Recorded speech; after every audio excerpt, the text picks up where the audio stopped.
Are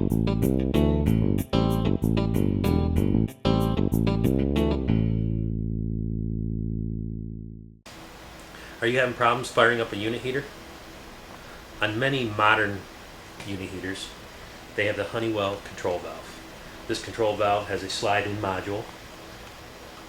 Here's where the 24 volts lands on to control the gas valve. The contacts in here are a friction contact. Those contacts oxidize and fall off, making the valve useless. I'm going to show you how to fix this problem, saving you hundreds of dollars.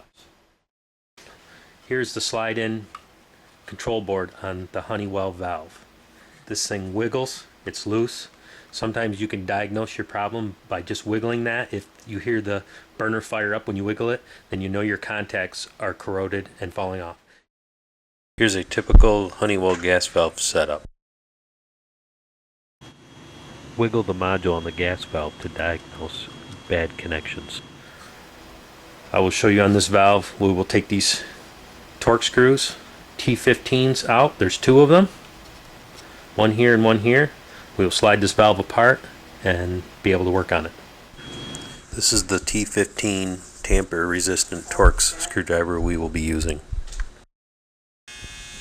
This is the screw on the left hand side of the valve. And this is a screw on the right hand side of the valve. If you don't have the tamper resistant Torx screwdriver, take a punch and a hammer and punch the center pin down flat. This is the pin you're going to punch down. Made of aluminum. This will take care of it and allow you to use a regular T15 Torx screwdriver. Here we have the gas valve sitting on the table, ready to work on. Start by removing the Torx screws. Here we are, taking out the one on the right hand side. And just pull it out nice and easy. Now go and take the one out on the left hand. Now slowly pull the plastic covering off from the valve.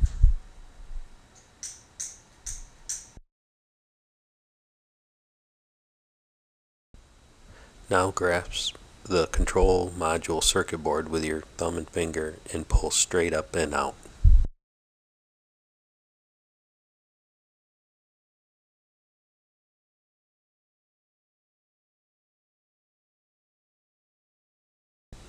With the circuit board removed, we're going to inspect the pins. Here you can see the number 3 pin is bent down. We're going to remove the pins, grasp with a pair of needle nose pliers, and twist and pull. Here we are removing pin number 3. And now we're going to do pin number 4. That one came out easy. And pin number 2. And finally pin number 1.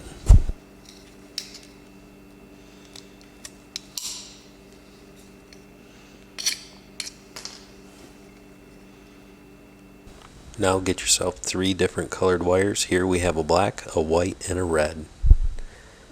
First we're going to solder the white onto the center of the circuit board on the largest solder pad, like this. Next we're going to solder the red and wire to the top solder pad. And it should look like this. Next we're going to solder the black wire onto the bottom solder pad. And that should look like this, completed. Here we go, we're going to stick this back in. Just grasp and push it straight down back in to the slot that it came out of. It may go in a little snug, just pull your wires back out of the way and firmly wiggle in.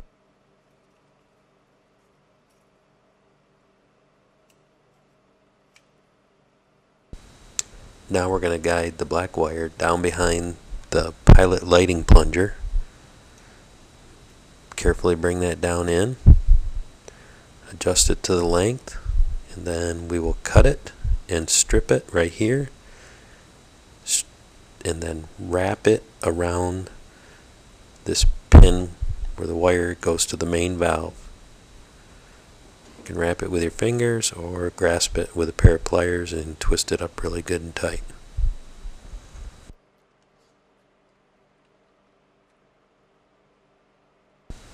Now we'll take the white wire and we're going to attach it to the pilot valve here and the main valve here. Check your wire for length and then strip the wire in 2 spots so that you can attach it to both valve coils.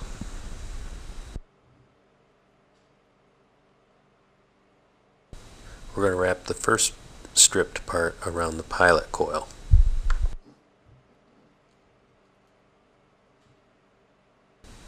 Then we'll wrap the very tip of the white wire around the main valve coil.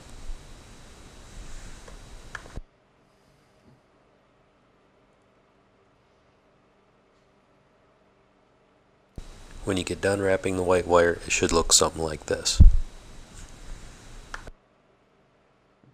And now guide the red wire around, and we're going to attach this to the pilot coil.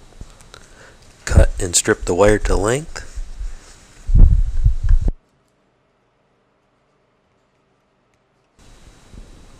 And then wrap it around this top stud for the pilot coil.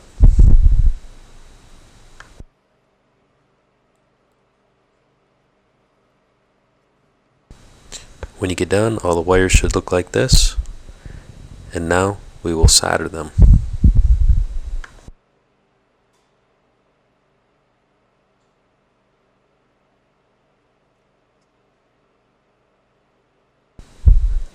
Now go ahead and solder each connection. Takes a fair amount of heat. I use a pretty powerful soldering gun, but just place a little bit of solder on each one.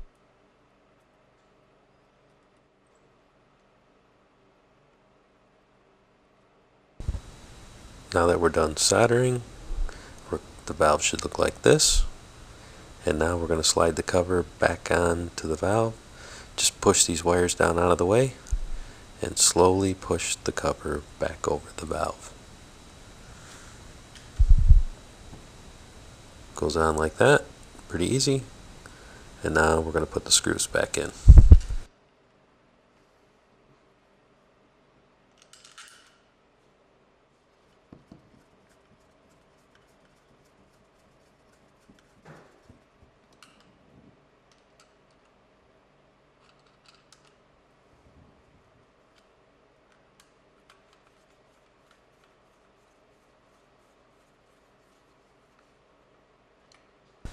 When you get done, make sure you put a mark on the valve so that you know you jumpered the valve.